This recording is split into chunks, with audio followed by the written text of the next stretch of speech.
우리 사랑하는 믿음의 형제 자매 여러분, 한 주간도 하나님의 은혜와 성령의 인도하심 함께 하셨습니까? 날씨가 상당히 무더운 가운데 진행되고 있는데 한국은 장마로 인해서 소강 상태에 있다가 좀 장마고, 여기는 날씨가 상당히 무덥습니다. 무더운 가운데 코로나 19로 인해서 코비드-19로 인해서 얼마나 많은 어려움이 있습니까? 일상적으로 마스크를 계속 착용을 해야 되는 그러한 불편함이 있습니다. 어떤 분들 보니까 밥을 먹거나 뭘 먹기 전에 계속 마스크를 착용해야 되니까 사는 것 같지가 않다, 그렇게 얘기를 하는 걸 봅니다. 상당히 불편합니다. 근데 지금 마스크가 이제 어느 정도냐 그러면 상당히 패션 스타일로 나오는 마스크도 많습니다. 모양이 다양하게 나옵니다. 천으로 나오기도 하고, 또 일회용 마스크도 있고, 또 이 앞을 가리는 그냥 여러 가지 다양한 그러한 마스크들을 사용을 하는 걸 보면서, 마스크가 하나의 우리의 삶에 옷 입듯이 입에다가 영어에는 put on the face라고, 페이스 마스크라고 그러죠. 입에도 패션으로, 패션 스타일로 마스크를 착용해야 되는 그런 일상적인 삶이 되었습니다. 얼마나 불편한지 알 길이 없습니다. 사람 만나는 것도 거리를 두어야 되고, 한국은 교회가 일부 그래도 이렇게 부분적으로 이렇게 모이기도 하지만, 미국은 교회가 예배가 거의 없이 온라인으로 하고 있습니다. 일부 오픈하려고 그랬지만 다시 확산되는 이런 추세가 있음으로 인해서 모이지도 못하고 교회가 오픈을 하지 못하는 그런 상황에 직면해 있습니다. 상당히 많은 분들이 힘들어하는 그런 상황에 직면해 있습니다. 이러한 시대에 우리가 참 어떠한 삶을 살아야 될지 참 이것이 또 언제까지 계속 지속이 되며 언제 끝날지 참 예측이 힘든 그러한 상황에 있습니다. 많이 백신이 나오길 바라지만 어떤 분들은 또 백신이 없다고도 얘기를 하니까 상당히 참 어려운 혼란스러운 시대에 살고 있습니다. 오늘은 이제 이 팬데믹 특강 두 번째로, 우리가 만약에 팬데믹, 이 코로나 바이러스가 팬데믹 세계적인 유행병 인데, 성경에는 이 팬데믹에 대해서 과연 뭐라고 얘기하는지, 참된 팬데믹, 진정한 팬데믹을 우리가 좀 깨달아 아는 게 중요한 일입니다. 그 다음에 요한계시록에서 많은 사람들이 혼란을 겪고 말이 많은 14만 4천에 대해서 우리가 분명하게 잘 시대적으로 살아가면서 마지막 시대에 반드시 깨달아야 할 것입니다. 사람들이 많은 혼란을 가지고 있고 이해를 잘못하고 있는 그러한 부분들이 많기 때문에 오늘 거기에 대해서 다시 한번 우리가 깨닫고, 그래서 바른 믿음 가운데 생활을 함으로 인해서 우리 신앙이 견고한 믿음 가운데 바로 서기를 진정으로 바라는 의미에서 오늘 말씀을 나누기를 원합니다. 먼저 이 마태복음 24장에 있는 말씀을 좀 보겠습니다. 24장 4절에서 5절에 있는 말씀을 좀 생각해 보기 원합니다. 예수께서 대답하여 가라사대 너희가 사람의 미혹을 받지 않도록 주의하라 그랬습니다. 23, 3절에 보면 주의 임하심과 세상 끝에 어떤 징조가 있습니까? 마지막 때가 되면 어떠한 징조가 있습니까? 제자들이 물었습니다. 예수님께서 가장 첫 번째 하신 말씀이 뭡니까? 사람의 미혹을 주의하라 그러잖아요. 많은 사람들 사람을 미혹한다 그랬습니다.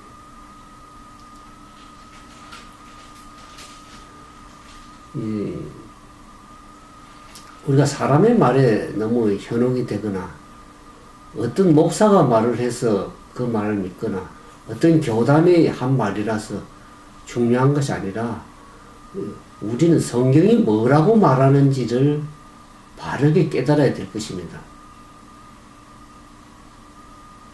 누가복음 10장 26절에 보면 예수님께서 그렇게 질문하죠.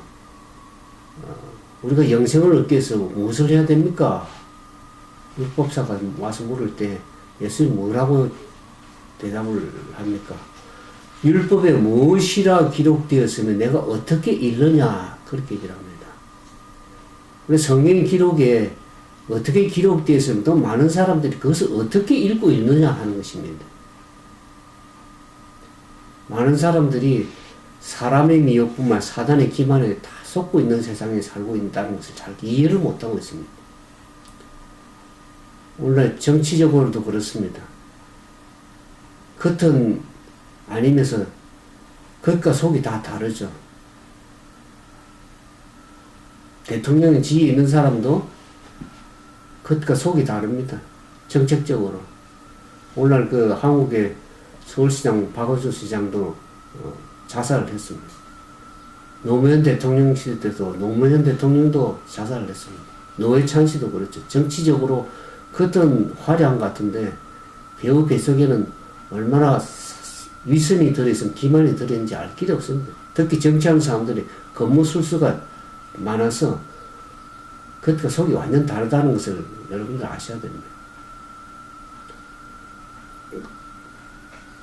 사람들이 얼마나 현혹을 시키는지 알겠죠. 정치적으로. 제가 얼마 전에 페이스북에 보니까 한국이 상당히 많은 발전을 하고 여러 가지 생활의 편리함도 많고 굉장히 선진국으로서 많은 그런 혜택들을 누리고 있지만은 속에서는 얼마나 골마 있는지 알 길이 없습니다. 정책적으로 혼란스럽고 사는 삶에 자녀 교육이 힘들고 먹고 살기 힘들고 얼마나 그들의 삶이 참 지옥과 같다 그런 표현들을 하고 있는 걸 봅니다.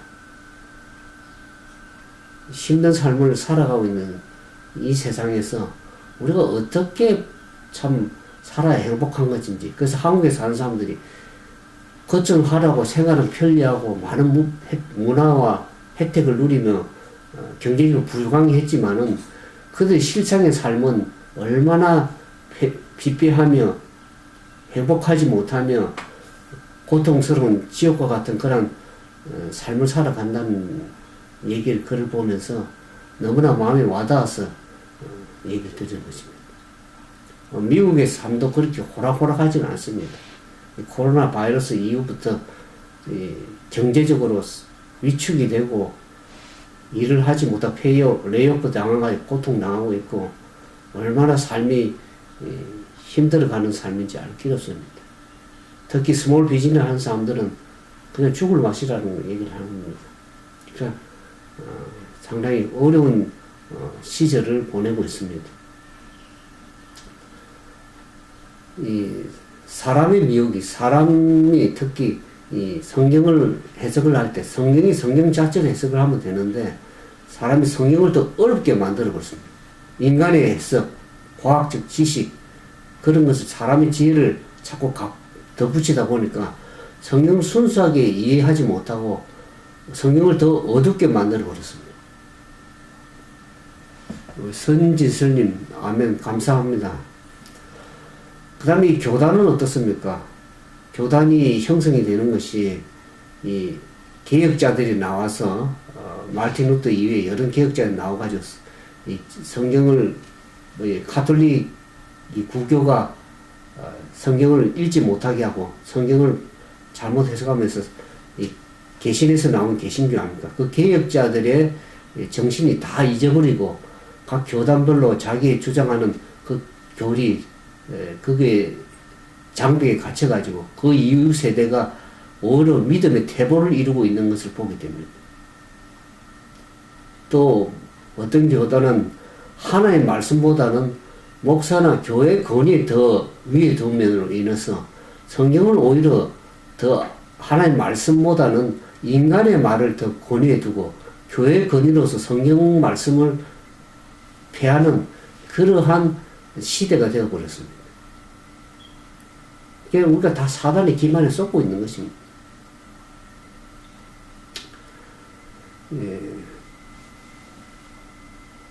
지금 시대에 마태복음 24장 6절에 보면 두 번째 징조가 난리와 난리 소문을 듣게 전쟁과 이게 영어에 전쟁과 전쟁의 소문입니다. 지금 얼마나 난리 소문이 많은지 알 길이 없습니다. 전쟁이 그나마 붙들고 있는 것은 하나님의 은혜입니다. 전쟁이 날듯 하면서 소문은 무성한데 실제 아직도 전쟁은 일어나는 일부 지역도 있지만 전체적으로 일어나는 것은 아닙니다. 근데 삼가 두려움 말라 이런 이스라엘의 끝은 아직 아니다. 예수님께서 이것이 아직 세상의 끝은 아니다. 주의 임하신가 세상 끝에 무슨 일이 있는가를 얘기를 하면서 이것이 끝이 아니다. 근데 민족이 민족을 나라가 나라를 대적하여 일어나고 첫째 기근과 지진이 있겠다. 제가 이 말을 왜 읽어드리냐 그러면 저는 뭐 신천지대 잘 모릅니다. 근데 이제 하도 얘기가 많아서 이제 그 옛날에 부산일보에서 나온 그 신천지에 대한 얘기 보면 그 이만희 씨, 나는 뭐 이분을 대해서 잘 모르지만 제가 옛날에 그 13만 원 얘기를 하니까 저보고 뭐 신천지 리더라고 했습니다. 저 신천지는 뭔지도 모릅니다. 근데 이 신천지 이만희 씨 이제 인터넷에 보니까 그렇게 나와 있더라고요. 코로나19가 계시록에 나오는 환란이다 그러는데 그러면서 그런 얘기를 합니다. 부산일보에 보니까 14만 4천인이 인마점으로 있게 되면서 큰 환란, 이 환란은 코로나19로 얘기를 합니다. 그 이후에 흰무리가 나온다. 이것이 이루어진 순리다. 그렇게 얘기하는데 이 성경을 계시록을 이상하게 해석하는 분들이 참 많습니다. 이 코로나19가 과연 이 큰 환란인가? 성경이 말하는 환란인가? 그 보면 지금 민족이 민족을 나라를 대적하여 일어나고 처의 기근과 지진이 있었는데 영어 성경에 보면 이 부분이 한국 성경이 빠지는 부분이 있습니다. 영어에 보면 이 부분이 민족이 민족을 대적하여 일어나겠고 나라가 나라를 대적하여 일어나기 위해서는 처처의 기근과 지진과 온역 질병까지 들어있습니다. 영어 읽어보면 Nations shall rise against the nation and the kingdom against the kingdom, and there shall be famines and pestilence. 이 pestilence가 역병 온역입니다. And earthquake in diverse place. 처처 여러 가지. 그러니까 마지막 때 되면 이 일부 지역에 이렇게 역병이라든지 지진이라든지 기근이 일어나는 것이고 처처라는 것은 온 세계 이곳 저곳에 지금은 전 세계적으로 이렇게 온역이 일어나지 않습니까? 영어 성경에는 온역까지 역병이 들어있어도 우리말에는 그냥 기근과 지진이 있지만 원 성경에는 역병도 들어있습니다. 이 온역이 전염병 같은 것이 마지막 때가 가까우면 가까울수록 이러한 온역들이 많이 발생이 되고 지진이 일어나고 기근이 일어난다고 얘기를 하고 있습니다. 근데 이것은 그 이전에 보면 8절에 마태복음 24장 8절은 이 모든 것이 재난의 시작이라고 그랬습니다. 이것이 코로나 환란이 아니라 재난의 시작일 뿐입니다. 끝이 아니고 환란이 아니고 이것이 시작입니다. 재난이 시작되는 그 시점에 있는 것입니다. 지금. 그러니까 이만희 씨가 성경을 자기식으로 그냥 해석을 하는 것이죠. 코로나19를 계기로 성경적으로 어떤 우리가 이것을 원형을 이제 세계적으로 이렇게 팬데믹 현상이니까 세계적 대유행으로 일어나는 병이 있으니까 이것을 성경적으로 우리가 성찰할 부분을 찾을 수 있겠지만 신천지처럼 해석하는 것은 이건 잘못된 경계해야 될 부분입니다. 잘못 개인적으로 해석을 하고 있는 것이죠. 그래서 이것은 재난 하나의 시작이고, 그 다음에 이 13만 4천인에 대해서 이 사람들이 전부 다 이해를 잘 못하는 부분들이 많습니다. 남은 백성이라 하는 어느 모 교단에서도 14만 4천에 대해서 이상하게 얘기를 하는 겁니다. 여기 성경을 잘못 이해하고 있는 거죠. 계시록을 사람들이 이해하기 힘드니까 자기식으로 맞춰가지고 그렇게 이해하는데, 성경은 성경적으로 이해를 해야 됩니다. 인간적으로 지혜를 감안하면 오히려 성경도 어둡게 이해할 수밖에 없습니다. 이 강혜정 씨 오랜만에 또 뵙게 돼서 반갑습니다. 늘 함께 해주시고 해서 참 감사를 드립니다. 이 우리가 계시록에 제가 성경을 성경으로 이해해야 되기 때문에 성경을 바로 좀 읽어드릴게요. 인간의 해석으로 하면 잘못된 길로 갈 수가 있습니다. 이 계시록 7장에 보면 여러분 쫙 성경을 보고서 읽어보시면 14만 4천인이 입맞은 얘기가 나오면서 이 14만 4천인은 어디서 나오냐면 이스라엘 12지파 가운데서 나온다는 거예요. 그러니까 입맞은 자의 수가 들으니까 이스라엘 각 지파 중에서 입맞은 자들 14만 4천인이 그랬습니다. 계시록 7장 4절에. 그러니까 이만에서 얘기가 13만, 이스라엘 지파에서 나오는 것이 13만 4천인이고, 그 이후에 나오는 이 9절에 보면 흰무리가 7장 9절, 이를 위해 내가 보니 각 나라와 족속과 방과 백성에 나오는 아무라도 능히 셀 수 없는 큰 무리가 나오는 것은 이스라엘 12지파에서 나오는 것이 아니고, 성경으로 분명히 얘기하면 각 나라와 족속과 방언에서 나오는 능히 셀 수 없는 큰 무리입니다. 그러니까 다른 출처가 다른 것입니다. 성경을 성경적으로 해석 안 하고 인간적으로 자꾸만 해석을 가해가지고 성경을 더 어둡게 만드는 것입니다. 그래서 아까 제가 읽었죠. 예수님께서 마지막 때는 사람의 미혹을 주의하라. 사람이 속이는 것입니다. 성경을 잘못 해석하고 또 교단은 자기 교단의 장벽에 갇혀가지고 사람들을 미혹을 할 수가 있습니다. 이 사단의 기만입니다. 이 계시록은 그러면 도대체 어떻게 기록이 되는가? 그 계시록에 기록된 배경을 알아야 됩니다. 왜 계시록이 요한을 통해서 물론 요한 계시록하지만 그건 계시록 1장 1절에 보면 예수 그리스도의 계시라 그랬습니다. 요한이 그 계시록을 기록을 했지만 그 출처가 예수님께서 그 계시를 펼쳐서 요한에게 천사를 통해서 하나님의 종인 요한에게 보여준 것입니다. 그러니까 요한 계시라기보다는 예수 그리스도 계시록에 해야 더 정확한 얘기입니다. 사실은 요한은 그걸 받아서 기록을 한 것이죠. 그래서 이 요한 계시록은 신약성의 마지막 성의 요한 계시록은 왜 어떻게 기록됐는지 배경을 알면 우리가 시대를 살아가면서 그것을 바르게 이해할 수가 있습니다. 요한계시록은 로마의 그 도미티아누스 황제 통치시대인 AD 95년도 96년경에 기록된 것으로 추정을 하고 있습니다.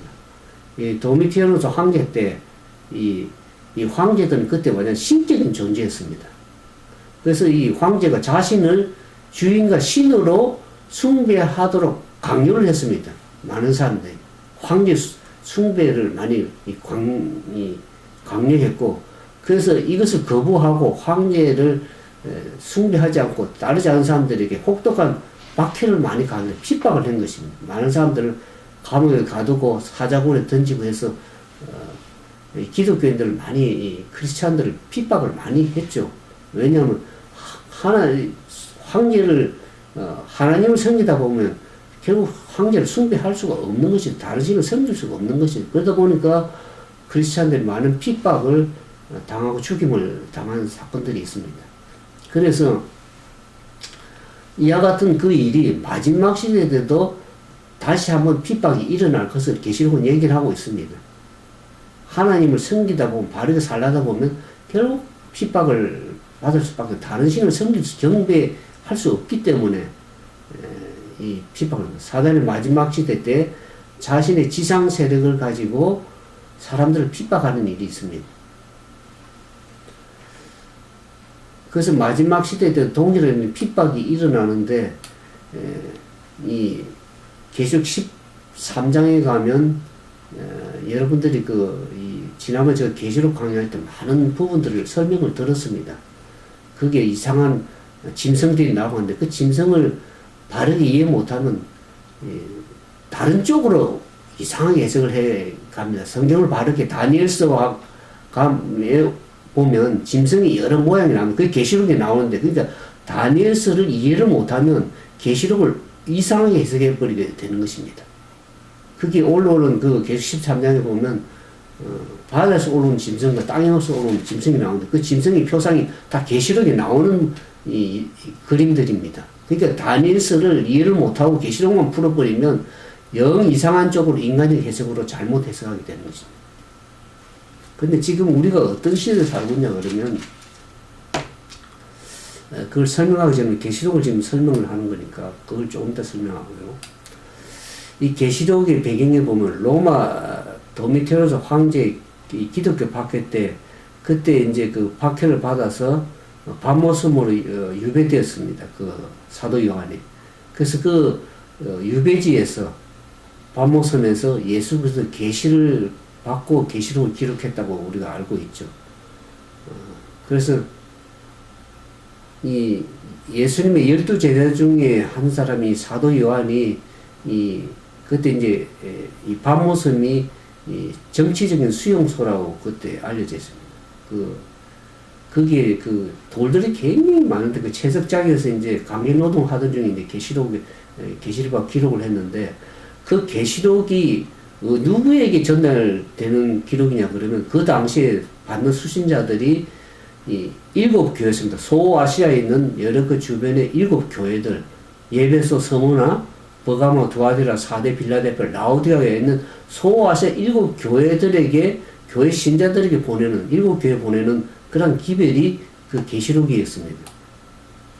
그 보내는 사도 요한이 계시록을 쓴 목적이 뭐냐 그러면 그 로마 제국 내에서 강금에 이루어지는 기독교에 대한 이 탄압 때문에 배교자가 상당히 많이 발생을 합니다. 교회가 위기에 눌렸습니다. 많은 핍박을 하다 보면 사람들이 신앙을 버리고 그래서 배교자가 많이 생기고 그런 교회적 위기가 있었습니다. 그래서 이런 7교회들 이런 로마의 핍박 속에서도 믿음을 잃지 않고 잘 믿음을 견디 나가는 그것을 보여주기 위해서 이런 하늘의 계시적인 그런 부분들을 예수님께서 그 많은 희망을 주는 기별들이 있습니다. 많은 핍박들이 일어오지만 그 믿음을 어떻게 잘 인내하고 감당함으로써 하늘에서 어떠한 우리가 그 감격의 찬양을 부를 수 있는지, 그게 나중에 13마에서 얘기를 하겠지만 그러한 그래서 그 마지막 라우디게도 계속해서 7교회에 이기는 자들에게 이런 선물이 있다. 위로가 있고 소망이 있고 하나님께서 어떠한 보상을 하실 것이라는 그런 계속 그 소망과 위로를 주십니다. 보면. 그래서 그 시련과 핍박 속에서도 참고 견디는 신앙이 되도록 하기 위해서 이 계시록을 기록을 했습니다. 특히 마지막 시대 때는 그 7교회 시대도 마찬가지지만 마지막 시대 때도 여러 가지 그런 짐승의 피로 환난과 시련과 믿음의 시련과 핍박이 있지만 그것을 잘 이기고 승리하도록 하기 위해서 한 그 13원 4천의 승리 모습도 계시록 15장에 나옵니다. 그들 하늘 유리 바닷가에 서서 어린 장 예수 그리스도와 함께 찬양해 하는 그런 하늘의 그 모습을 미리 보여주셨습니다. 승리의 감격의 찬양이 그래서 믿음으로 인내하고 승리할 수 있도록 이 땅에서 당하는 환난과 핍박은 우리가 믿음을 유지하자면 받을 수밖에 없지만은 궁극적으로 우리는 어떻습니까? 하늘에 가서 살 사람들이고 그런 사람이라고 하면 이 땅에서의 핍박, 순교, 그게 사실 두렵고 힘든 일이지만 인내할 수 있다는 것을 우리가 이 성령의 능력으로 감당할 수 있을 것이라고 그렇게 우리가 늘 기도하면서 그렇게 말씀을 통해서 승리할 수 있는 믿음을 가질 수가 있습니다. 특히 이제 무서운 것이 제가 계속 12장 7절에 보면 우리가 어떤 시대에 살고 있냐면 앞에 것은 제가 시간상 계시록을 설명한 시간이 아니기 때문에 생략하겠습니다. 10장 7절에 보면 용이 여자에게 분노하여 돌아와서 그 여자의 남은 자손 하나님의 계명을 지키며 예수의 증거를 가진 자 더불어 싸우려고 바다 모래 위에 섰더라.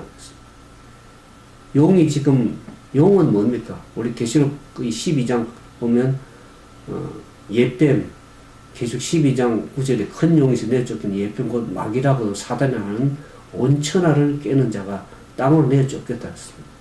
지금 이 시대는 사단이 이 지구를 지배하는 시대죠. 근데 특히 이제 마지막 때가 가면 갈수록 사단은 분노합니다. 재난을 일으키고 사람들에게 이와 같은 지금 팬데믹 현상을 얼마나 많은 고통을 당합니까? 그 같은 이 시대적인 그러한 어려움이 있습니다. 그래서 용이 자기가 남은 때가 얼마 남지 않았기 때문에 한 사람을 더 믿음에서 떨어내기 위해서 특히 이제 이 계시사를 마지막 하나님의 인내하면서 견뎌나갈 백성들까지라도 마지막 다 씨를 말리기 위해서 분노하면서 싸우는 시대가 되었습니다. 그러니까 우리가 지금 영적 전쟁 시대에 선악과의 대쟁돼서 살고 있다고 할 수가 있습니다. 지금은 팬데믹 이전 상황에서 우리가 그나마 참 좋은 시절을 보냈지만 지금은 살아가는 삶이 그냥 전쟁입니다. 세상 삶도 전쟁이지만 신앙적으로 살아가는 삶 자체도 이제는 영적 전쟁의 시대에 돌입이 된 것입니다. 그러니까 우리가 사는 시대가 어떤 시대라는 것을 좀 이해하면서 살아갈 필요가 있습니다. 그러니까 바르게 살지 않으면 사단의 미혹의 기만에 다 넘어갈 수밖에 없는 그런 시대에 살고 있습니다.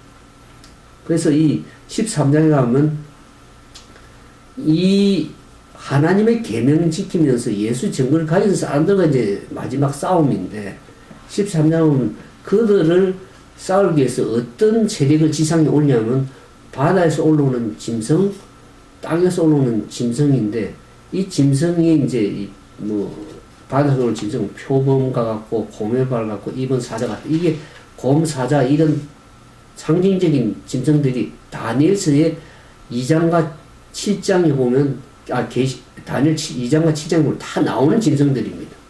그것이 국가적인 어떤 형태의 하나님을 대적하는 세력들의 표상적인 특징들을 얘기를 하고 있습니다. 그러니까 그것을 다니엘서 이해를 못하면 이것을 바다에서 올 짐승을 다른 것으로 해석하고 땅에서 오는 짐승을 또 다른 것으로 해석하기 때문에 계시록을 이상한 쪽으로 몰고 가고 있습니다. 그러니까 우리가 제가 여러분들이 그 다니엘서 요한계시록 설명할 때 잘 좀 살펴보십시오. 오늘 설명을 하려면 시간이 길기 때문에 설명을 하지 않습니다.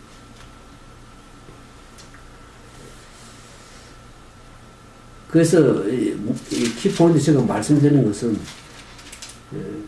이 사람들에게 핍박을 통해서 이 용이 이 짐승에게 권세를 줘서 용에게 경배하고 짐승에게 경배하게 하게 한다. 그러니까 마지막 시대 때는 무슨 싸움이냐면 영적 싸움은 누구에게 경배하느냐입니다. 이 지상 세력에게 경배하는 것이 결국 이 용이 그 권세를 이 짐승이 땅에서 올라오는 바다에서 오는 짐승이 다 준 거기 때문에 이 사람들이 지상 세력을 가지고 사람들을 핍박할 때 결국 이들에게 경배하는 건 누구에게 경배하는 게 되는 겁니까? 짐승에게 경배하는 것이 결국 사단에게 용에게 경배하는 것이 되는 겁니다. 마지막 싸움은 하나님께 바르게 진리의 말씀에 순종해서 하나님께 경배할 것인가 아니면 세상에 사단이 주는 그 지상 세력 짐승에게 경배할 것 경배 싸움이 있는 것입니다. 결국에 가면. 그러니까 그래서 우리가 성경의 말씀을 바르게 이해하지 못하면 결국 사단의 기만에 다 넘어갈 수밖에 없다고 얘기를 하고 있습니다. 여기 보면 18절에 죽임을 당한 계시록 13장 18절에 죽임을 당한 어린 양의 생명책에 장세 이후로 농명되지 못하고 이 땅에 사는 자들은 다 누구에게 경배한다? 짐승에게 경배, 모든 사람들 경배하게 되는 것입니다. 그래서 10절에 보면 누구든지 기가 있거든 들을지어다. 사로잡는 사로잡힐 것이요 칼로 죽인 자는 자기도 마땅히 칼로 죽이는 성도들의 인내와 믿음이 여기니라.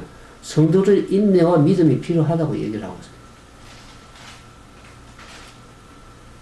우리가 다 사단의 기만에 속아서 짐승에게 경배하고 결국 가서는 용에게 사단에게 경배하는 그러한 사단의 기만에 다 넘어가게 되어 있습니다.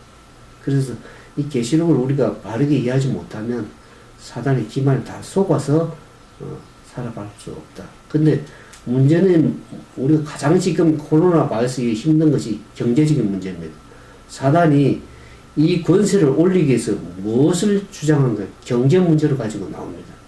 이게 보면 제가 큰 자나 작은 자나 16절에 보면 부자나 빈나 자녀 다 종들이나 오른손이나 이마에 표를 받게 하고 표를 가지지 못한 자에는 매매를 못하게 합니다.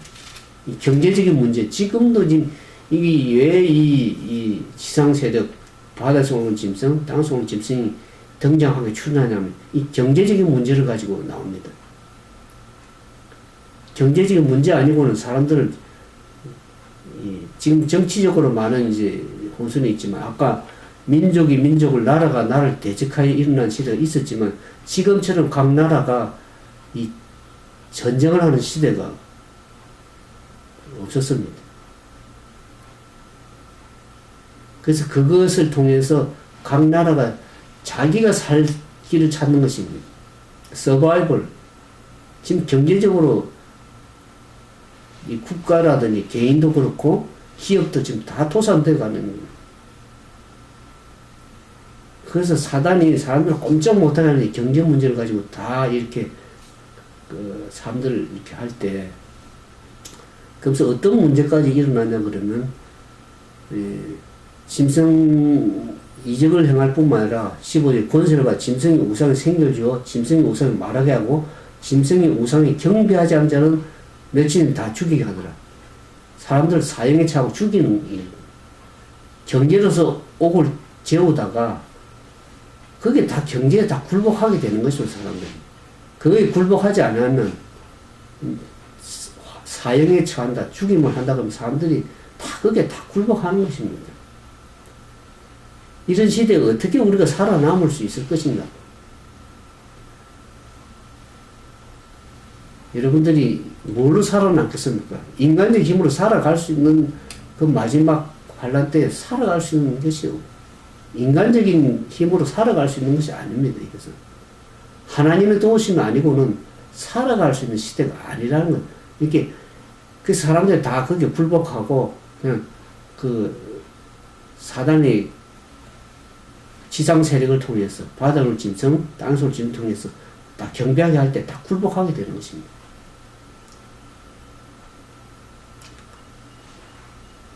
그게 굴복하지 않은 진짜 인내하고 승리하고 나오는 무리가 14만 4천이라는 것은 이 계시록을 전체적으로 이해해 보시면 알게 됩니다.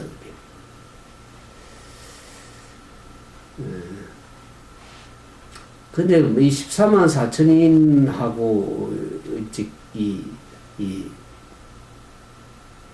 신천지에 대해서 잘 모르지만 이 기록에 인터넷을 통해서 보니까 이 문제는 신천지가 어떻게 얘기하냐 그러면 거기서는 이 14만 4천인만이 구원을 받는다 그런데 성경에 과연 그렇게 얘기를 하고 있는가 하는 걸 성경적으로 찾아봐야죠 우리가.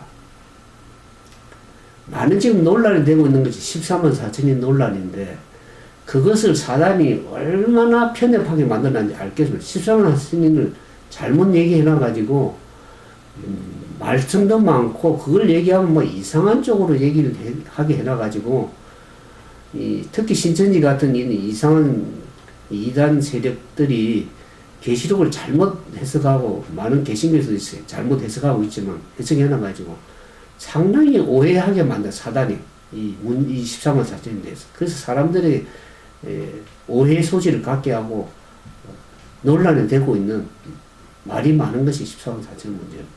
그런데 제가 제가 앞으로 웹사이트 14만 4천에 대해서 제대로 이제 시대가 가면서 14만 4천인들의 세력, 분명한 그것이 드러날 것이기 때문에 그것에 대해서 좀 바르게 이해할 수 있도록 좀 하려고 합니다. 근데 과연 14만 4천인만 구원을 받는가? 그래서 신천지 믿는 신도들은 이 계시록을 푸는 사람이 2만이만 계시록을 풀 수 있다. 14만 4천만 구원을 받는다. 이렇게 믿고 있습니다. 근데 그들은 사람의 미혹을 주의하라고 예수님 얘기하잖아요. 사람이 잘못 해석하니까 전부 다 이상한 쪽으로 가는 것이죠. 그럼 과연 14만 4천 구원을 받는가? 구원의 문제에 대해서 좀 얘기를 하겠습니다. 계시록 7장에 가면 14만 4천이는 입 맞는 얘기가 계시록 7장에 나옵니다. 거기 보면 13만 4천인들은 여기 제가 읽어드릴게요. 7장 계시록 7장 1절부터 일후에 내가 내 천사가 땅에 내 모퉁이에 선 것을 보니 땅에 사방의 바람을 붙잡아 바람으로 하여금 땅이나 바다는 각종 나무에 불지 못하게 하다. 또 보면 다른 천사가 살아계신 하나님의 인을 가지고 해변에 올라와서 땅과 바다를 해롭게 할 것을 내 천사를 향하여 큰소리로 외쳐 가로되 우리가 우리 하나님의 종들이 이마에 인치기까지 땅이나 바다라 나무를 해하지 말라 하더라. 내가 임하지 않은 수를 들으니 이스라엘 각 자손 각 지파 중에서 임하지 않은 14만 4천이라. 이렇게 이 인은 살아계신 하나님의 인을 받은 백성들입니다. 이들이 14만 4천인들입니다. 성경에는 임하는 얘기가 두 번 나옵니다. 계시록 7장에는 살아계신 하나님의 있는 얘기가 나오고 이 예배소서 1장 13절에 보면 또 임하는 성령의 인침을 받고 나오는 임하는 백성들이 있습니다. 여러분들 성경을 가지고 있으면 예배소서 1장 13절을 합니다. 보십시오. 예배소서 1장 13절.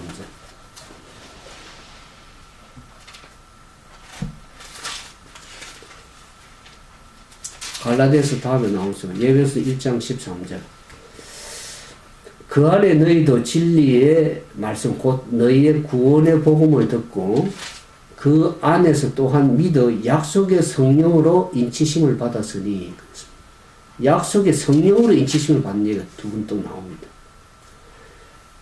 마지막 시 하나님의 살아계신 하나님의 인을 받고 나오는 무리가 있고 성령의 인침을 받고 구원의 복음의 소식을 듣고 예수를 믿어가지고 약속의 성령으로 인치심을 받는 구원받는 무리가 있습니다. 그러니까 이것이 좀 우리가 성경적으로 바르게 좀 이해할 필요가 있습니다.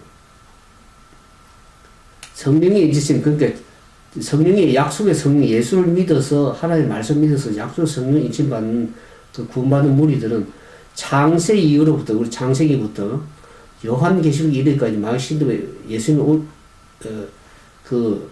이 살아계신 하나님을 받는 13월째 이 나오기 전까지 이 모든 무리들은 무엇으로 구원을 받냐면 성령의 인치심을 받아 하나님의 말씀을 믿어서 약속의 성령의 인치심을 받는 무리라는 것을 구원받은 무리입니다. 그러나 마지막 시대 때에 신성의 폐허 환란과 이르러 오면서 구원받는 무리들, 환란을 통과해서 나오는 무리들은 살아계신 하나님의 인을 받고 인치심을 받는 그 무리입니다. 이게 13만 4천 인침을 받는 얘기입니다. 이게 좀 다르다는 것을 좀 이해를 할 필요가 있습니다. 지금 살아계신 하나님의 인이 받는 무리는 어떤 무리인가를 이제 다음에 한번 설명을 드릴 기회가 있으면 설명을 드리겠는데요. 그래서 14만 4천만 구원받는 것이 아니고 창세 이후로부터 각 나라 족속과 방언에게 나오는 흰무리가 이 계시록 7장 두 무리가 나온다 그랬죠. 14만 4천이 인침, 살아계신 하나님 인침을 받는 무리가 있고 또 계시록 7장에 보면 각 나라와 족속과 방언과 백성에게 부터 나오는 셀 수 없는 큰 무리, 구원받은 무리, 이것은 온 나라 족속과 백성에서 나오는 큰 무리라면서 창세 이후로부터 약속의 성령의 인치심을 받고 말씀을 믿어서 구원받는 그 무리라는 것을 알게 됩니다. 그러니까 신천지 이만희 씨가 잘못 13만 세를 구원받는다. 그것은 잘못된 얘기라는 것을 알게 됩니다. 아까 이제 그 마태복음 24장 사람의 미혹을 주의하라. 특히 또 교단적으로 잘못 교단을 얘기하는 보면 제가 한국에 있을 때 미국 오기 전에 24년, 지금 25년 됐죠. 1992년 10월 28일 날 자정에 휴거가 있다고 단위 선교가 얼마나 많이 돌아다니고 제가 한국에 있을 때 차에 붙여가지고 휴거가 있을 것이라고 다미성교가 막 온통 대한민국을 휩쓸어 다니면서 혼란에 빠뜨리는 그런 시대가 있었습니다. 1992년 그 10월 28일에 휴거가 있겠다 그래가지고 사람들을 막, 그래가 그때 당시에 제가 한국에 있을 때입니다. 보면 집을 팔고 고향 땅을 팔고 다 재산을 팔아가지고 그 교주를 그 다 갖다가 바치고 그 결국 그 교주가 그 휴거가 불발로 끝나자 그 감옥에 들어갔죠. 그 사람을 미혹했죠. 거짓으로.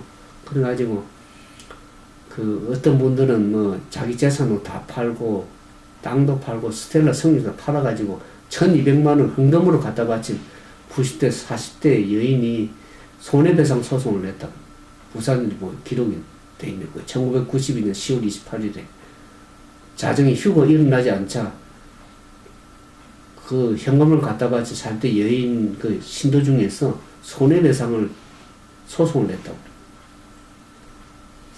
그러니까 이 시아무 종말론, 이 항상 날짜를 정하는 사람들은요 항상 실패하게 됐습니다. 재림의 날짜를 계속 미국에서도 그런 목사가 있었습니다. 날짜를 정하고 방송을 통해서 상당히 막 예수님 재림이 그날에 꼭 올 것처럼 막 그게 끝이 아니라고 해요. 재난의 시작이라고 하지 않습니까? 지금도 끝이 이르러 오지 않았습니다. 아직은. 근데 금방 그 날짜가 되면 예수님이 금방 재림할 것처럼 얼마나 사람들을 현혹해가지고 사람들을 그렇게 몰아가는지 알 길이 없습니다. 그래서 이 종말론의 이 론을 말하는 사람들, 시아무 종말, 항상 날짜를 정합니다. 근데 계속 실망할 것입니다. 날짜를 정하는. 그 날은 그 시는 알 수가 없다고 성경이 얘기하는데 그걸 자기들이 자꾸만 해석을 하려고. 제 주변에도 그런 사람들이 있습니다. 보면. 날짜를 정해가지고 2030년 내년에 예수님이 온다. 내가 실패, 그거 틀릴 거라고. 그거 또 실망할 거라고. 그때 가면 또 그 사람들 실패하고 또 다른 변명을 갖다 댈 것입니다. 네, 그런 사람들을 많이 봅니다. 항상 시아무 종말로 날짜를 정하는 사람들. 우리는 그것이 우리의 권한이 아니라는 것은 우리의 권한이 아니고 때는 내가 알 바가 아니고 그 아버지의 권한이 있다고 그럽니다. 아들도 모르고 천사도 모르고 오직 아버님만 아시느냐. 아버지만. 하나님의 권한이 있는 것인데 그것을 자꾸만 인간적으로 해석을 하고 지혜를 갖다 붙이고 해석을 갖다 붙이고 하면 결국 실패하는 것입니다. 그럼 지금은 또 문제가 뭐냐면 일부 사람들이 이제 그 핍박에 이제 이르올 걸 생각해가지고 시골로 시골 생활로 들어가는 사람 제 주변에 많습니다. 땅을 팔고 시골로 들어가고 뭐 시골이 사실 신앙생활에 도움은 됩니다. 도시에 지금 살고 보면 많은 특히 코로나 바이러스 미국에 그렇지만 확산이 그 사람들이 많이 모여서 전염되기 때문에 이 시골로 가는 게 좀 안전하긴 합니다. 드문드문 그 시골이 그러나 시골도 뭐 안전한 건 아니다. 거기서 확산이 되고 있고 그러는데 그러나 이 시골이 좀 더 영적 생활하고 이런 뭐 전염병에 조금 더 안전하다고는 할 수 있습니다. 시골 생활 제가 잘못됐다고 얘기를 하는 것이 아닙니다. 시골 생활에 참 좋은 점들이 많습니다. 그러나 마지막 경제적인 제재가 가해지고 사형의 핍박이 오면 시골이라고 안전한가? 그렇지 않습니다. 시골 생활에 들어가면은 자급자족하기 위해서 들어가서 생활하고 경제적인 도움을 안 받고 하면 어느 정도는 견딜 수 있지만 그것이 시골이라고 해서 피했다 그래서 그런 핍박을 안전한 장소 그것도 아닙니다. 이 제재가 가해지고 하면 다 핍박을 받게 되어 있습니다. 그러면 그러한 시대에 우리가 어떻게 인간적으로 살아남을 것인가. 시골에 들어가서 어떤 환경적으로 피하는 게 중요한 것이 아니라 진정으로 하나님과의 관계 속에서 말씀으로 굳건하게 하나님과의 바른 관계 속에 서 있지 않으면 그것은 아무 소용이 없는 것입니다. 우리가 엘리야 시대 때도 보면 그 기근이 이르러오자 이스라엘 백성들이 하나님을 섬기지 않고 우상 숭배하고 하나님 말씀 불순종하니까 결국에는 기근이 왔습니다. 가뭄이 왔습니다. 그래서 하나님께서 엘리야를 통해서 그리 시냇가로 피하도록 만들었죠. 거기서 하나님께서 까마귀를 통해서 먹이시고 입히셨습니다. 마지막 때 그것도 그리 시냇가 물이 마르니까 어디로 보냅니까? 사렙다 가부에게로 보냅니다. 가부에게도 먹을 게 별로 있었습니까? 기름과 밀가루 한 점, 자기도 먹고 자기 아들과 먹고 마지막 죽으려고 그랬는데 그것을 선지자가 가져오라고 그랬는데, 근데 그것이 마지막 가뭄이 끝날 때까지 그것이 기름과 가루가 끊어지지 않았다는 거예요. 마지막 시대 하나님께서 먹이시고 보호하시지 않으면 살아남을 수가 없습니다. 그때. 그러니까 그런 이 핍박을 피해서 살아갈 수 있는 것은 하나님의 도우심 아니고는 결국 인간적으로 살아갈 수 있는 시대가 아니라는 것을 알게 됩니다. 그러니까 하나님과 관계 속에 바르게 서 있지 않으면 마지막 시대 살아갈 수 있는, 지금 그동안까지는 살아왔습니다. 그러나 진정으로 핍박이 이르러 오고 환란이 이르러 오게 되면 인간적으로 살아갈 수 있는 시대가 아닙니다. 그러니까 하나님과의 말씀에 순종하고 하나님과 끊임없는 교제와 믿음을 살아간 그러한 하나님의 나온 백성이 아니고는 그때는 살아갈 수 있는 시대가 아닙니다. 하나님의 보호하심 속에 살아갈 수 있는 것입니다.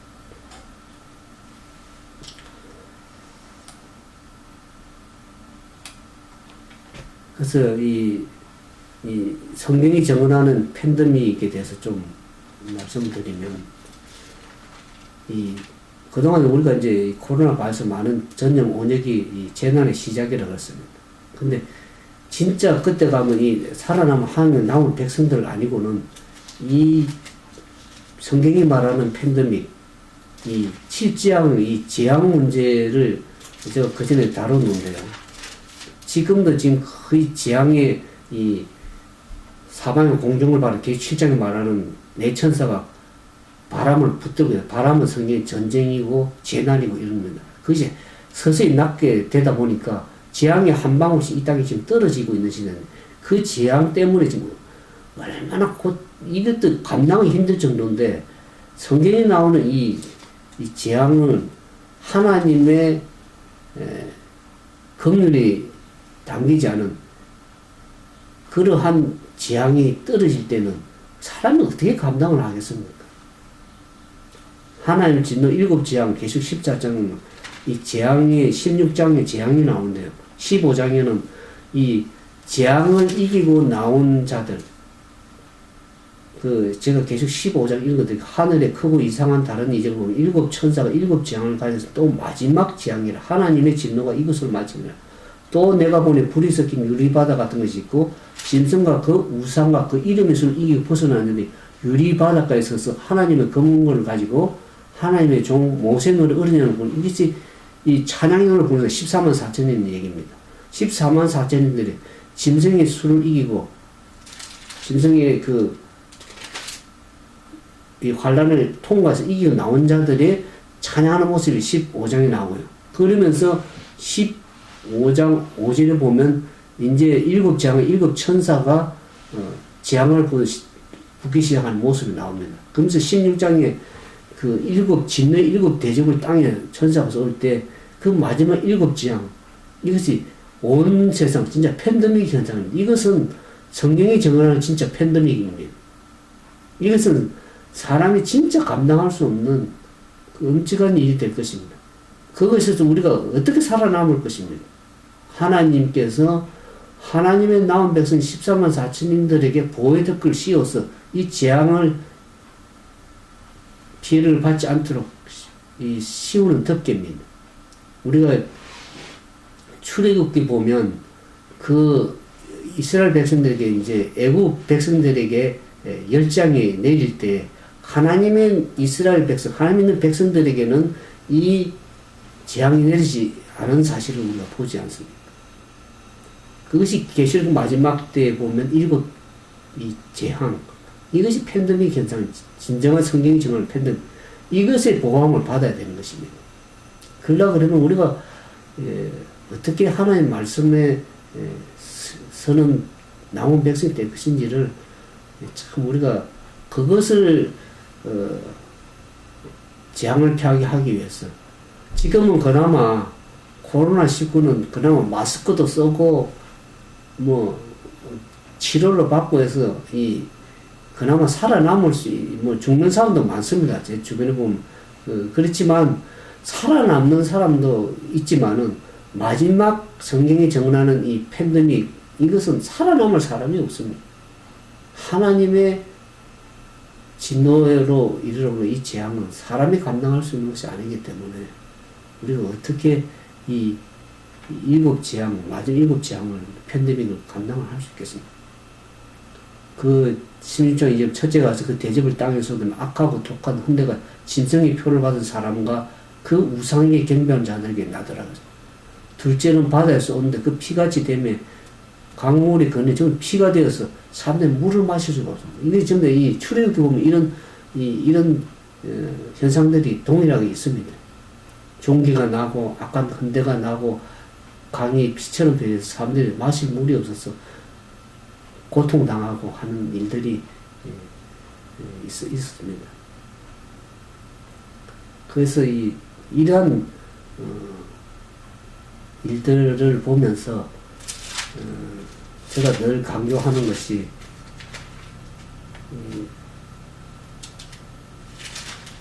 특히 마지막 때는 이 제약을 범하는 일을 해서는 아니 됩니다. 왜냐하면 사람들이 이 죄를 무서워하지를 않습니다.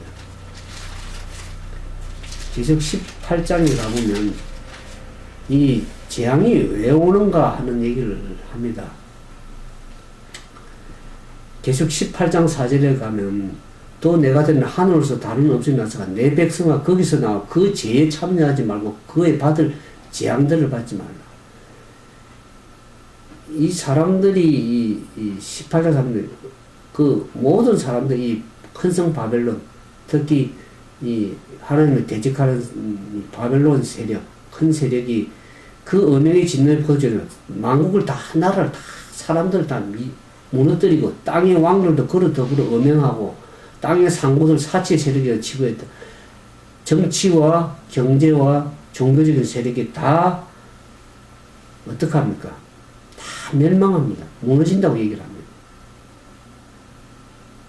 그들이 다 음행하고 우상에 빠져서 그럴 때 참된 하나님 백성이 그 가운데 있기 때문에 거기서 그 죄에 참여하게 되면 거기서 그 죄로 인해서 재앙을 받는 것입니다. 우리 죄가 무슨지 모르고 한국에 보니까 참 이 성적인 타락들이 오는 제 페이스북에도 보면 제가 말씀을 그 올린데도 젊은 세대들이 자기들하고 친하자고 두 번째로 또 올렸더라고요. 기가 막히는 그런 젊은 애들 세대가 벌써 이제 먹고 살기 힘드니까 몸을 팔고 그렇게 해서 돈을 쉽게 벌어서 살아남아야 되니까 그렇게 합니다. 인생을 인조이 하면서 또 그러면서 돈을 벌어가지고 살기 위해서 이 젊은 애들이 그렇게 친하자 카톡으로 자기가 뭐 친하자 뭐 또 페이스북에 글 올려서 내가 기가 막혀서 대꾸를 안 합니다. 그런 세대가 있으니까 한국이 얼마나 성적으로 도덕적으로 타락이 됐습니까? 소돔과 고모라가 되는 시대입니다. 기가 막힌 시대에 살고 있죠.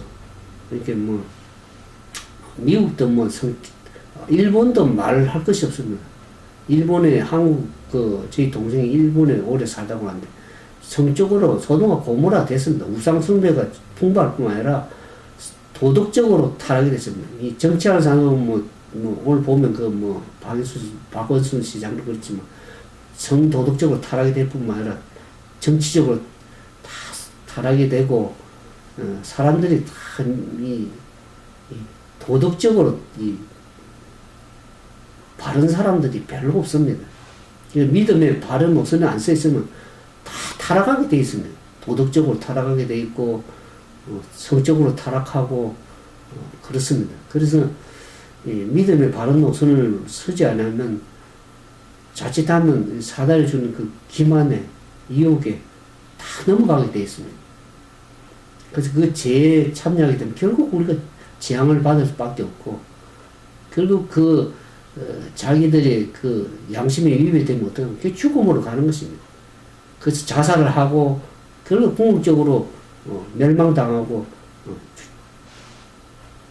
그래서 성경에 얘기하는 죄의 삭은 사망이라고 부르지 않습니까? 죄로 인해서 감당할 수가 없습니다. 우리가 욕심을 좀 내려놔야 된다. 성경에 보면 욕심이 죄를 낳고 죄가 장성한 적 사망을 낳느니라.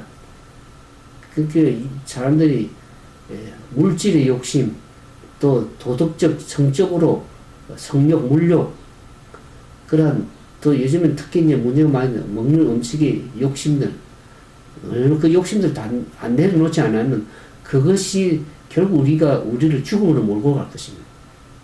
마지막 때 식욕, 정욕, 이것으로 타락하는 시대가 되는 것입니다. 그것이 마지막 때 되면 소돔과 같고 정적으로 타락이 됐죠. 그 다음에 노아 시대 때처럼 이 사람들이 세상에 먹고 마시고 거기에 저기에 빠져가지고 세상이 멸망 당하면서 그때까지도 모르면서 다 멸망당하는 것입니다. 사단의 기만에. 그래서 우리가 이 다음에 14만 4천에 대해서 좀 제가 웹사이트를 세우면 좀 거기에 대해서 잠깐 14만 4천인으로서 마지막 시대 때에 진정으로 하나님의 남은 백성으로 재앙을 피하고 죄를 피하고 그래서 하나님과의 바른 관계 속에서 진정으로 살아남을 수 있는 길을 우리가 좀 모색을 해야 된다고 그렇게 생각이 들어서 그런 시대가 되었다고 생각이 들어집니다. 인간적으로 피할 수 있는 그런 문제들이 아니고 사람의 능력으로 감당할 수 있는 시대가 아니라는 것을 우리가 이해하면서 그래서 이제 마지막으로 정리하면서 계시록에 이 기록한 목적은 로마 황제 숭배에서 맞서서 교회가 어떻게 그리스도의 방법으로 인내하면서 전도하고 선교할 것인가. 시골 생활로서 숨어 피하는 것이 아니라, 그럼 다 시골로 가버리면 누가 도시에서 전도하고 영혼들을 구원하겠습니까? 마지막에 14만 4천들이 전해야 될 복음이 있으면, 복음 전도의 사명이 있습니다. 그것이 계속 14장에 나옵니다. 그것이 18장에도 마지막 재해에 참여하지 말고, 그들에서 재앙을 받지 말라고 이 복음을 전해야 될 사람들이 14만 4천들이 진정의 표를 받지 말고 그 받을 재앙들을 받지 않도록 하기 위해서 사람들에게 경고해야 되는 것입니다. 안 그러면 다 사단의 기만에 빠져서 결국 재앙을 받고 멸망당하는 밖에 없는 그런 시대라고 생각하면서 오늘 우리가 하나님의 진정한 성경이 말하는 편등이 이게 무엇이며 계시록이 말하는 14만 4천인의 바른 노선을 우리가 세우기 위해서는 우리가 어떻게 말씀에 집중해서 믿음으로 살아갈지 경각심을 가지고 말씀을 배워 나갈 생각됩니다. 아무쪼록 그와 같은 은혜가 우리 모두에게 임하게 되기를 주님의 이름으로 축원드립니다. 함께 기도하겠습니다. 사랑과 자비가 많으신 거룩하신 아버지 하나님, 우리가 그동안 배웠던 그 말씀이 하나의 머리로 지식으로 끝나는 것이 아니고 우리의 삶을 변화시키고 우리의 믿음의 영혼에 닻이 되어서 그 말씀이 통하여 우리가 굳건히 설 수 있고 마지막 성령이 정하는 팬데믹에서 우리가 설 수 있는 참된 하나님의 남은 백성으로 살아남을 자로 또 남은 백성으로 또 주님의 말씀을 참되게 전가하는 자로서 설 수 있도록 우리에게 은혜를 베풀어 주옵소서.